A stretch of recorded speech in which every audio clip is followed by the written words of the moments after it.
This time I'll call to order the Stillwater Utilities Authority meeting for April 7th, 2025. Trustees, questions, comments on the consent docket? I would like to pull item 2B. Item 2B will be pulled. And I move approval of item 2A. Second. We have a motion and a second to approve item A off the consent docket. Please vote.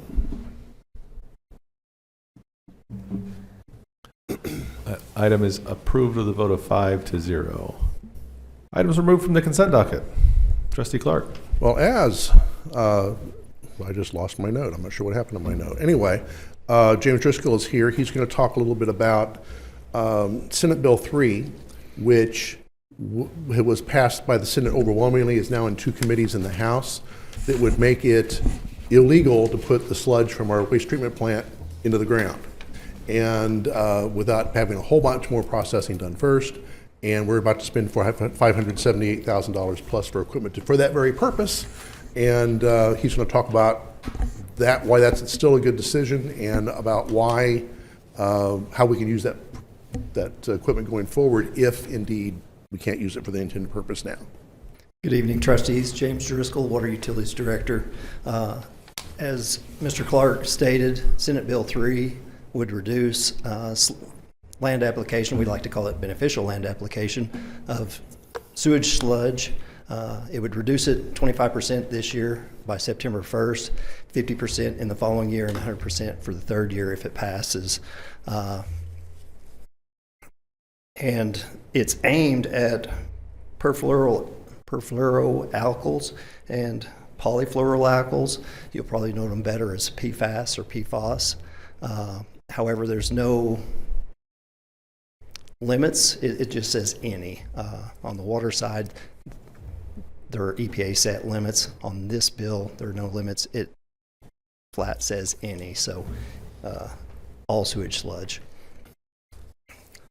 So with that, why now? Short answer is our current equipment is approaching 15 years of use. That use is in rough fields every day. The current unit is a truck unit. It looks a lot, if you're familiar with fertilizer or spray rigs, with the big trucks with big tires, that's what our current unit is. So it's a modified road truck used in a field application, and it's a very rough environment. The sewage sludge is very corrosive as well, so 15 years hits its limit. So that unit, in short, we don't feel will make it the additional 1, 2, 3 years until we can convert if this passes. So we think it's in the city's best interest to go ahead and purchase replacement equipment to carry us or bridge that gap until we get there.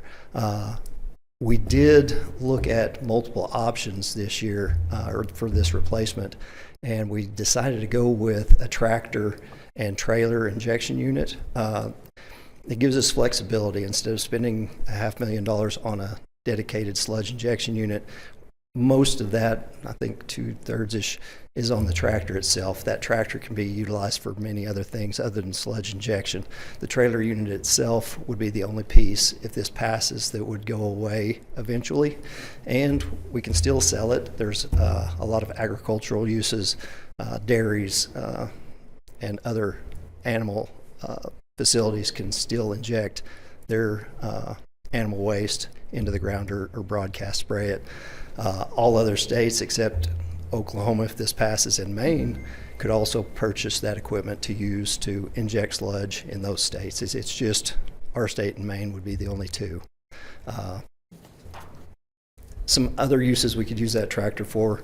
The existing fields are about 280 acres. We try to produce some hay off that to pull nutrients from the soil so we can continue to inject. This tractor could be utilized to disc that ground, spray that ground, brush hog, and maintain that ground. We can also use it for easements. You're probably familiar with the project to extend and use Lake McMurtry as a secondary source. That easement could be maintained with this equipment, those surrounding grounds as well. So really our only use, to answer your question, only loss would be that one piece of equipment. The tractor could be reused. And we're hopeful that this gets pushed back because there is no science behind the bill currently. And we're hoping it gets pushed back until science can kind of help it out, steer us in the right There's a direction. lot of faith in our legislature there. I'm hopeful. But we appreciate your optimism. Any questions or anything I didn't explain well? Yeah, one, are you surface applying or are you injecting now? It's a great question. Thank you for asking that. We do not surface apply. We subsurface inject. Our units get down about 6 inches. Our spec on this unit was a 6-inch minimum injection depth. This unit will have a plow that actually lifts 6 inches of soil, injects in that open void, and then drops it back down so you don't have as much surface damage. Things you never knew before you were on city council. How about that? For what it's worth, I've been in our Oklahoma Municipal League meetings lobbying. We're lobbying against that bill quite heavily. So hopefully We appreciate that. There's a lot of cities in the state that don't understand why they would put all that extra expense on us right now. Yeah, I think it comes down to smell in some areas. A lot of other places actually broadcast that sludge and then disc it in, and so there is a lot of odor with that. And the feeling is that that's what this bill is aimed at. Got to do something with it, right? You have to. Yeah, the only other option is to dewater it and haul it to a landfill. That's would be our current option. To do that, we would have to build a facility to dewater, purchase that equipment with design lead times. That's probably a 3-year minimum setup. And then typical is belt presses. They make screw and centrifugal dewatering devices, but belts tend to be the most economical.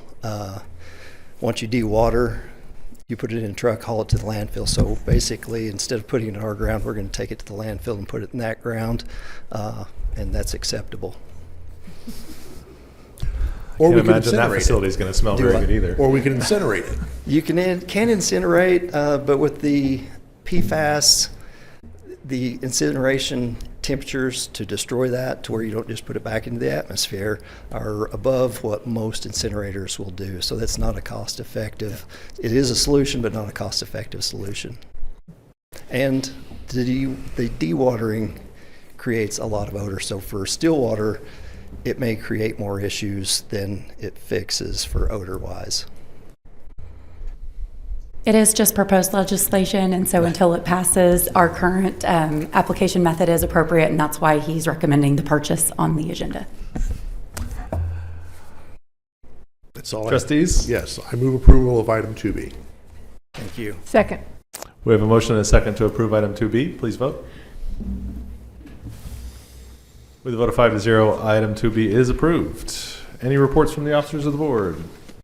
Is there a motion to adjourn SUA? Motion to adjourn. Second. We have a motion and a second to adjourn the SUA. Please vote. With a vote of 5-0, the Stillwater Utilities Authority is now adjourned.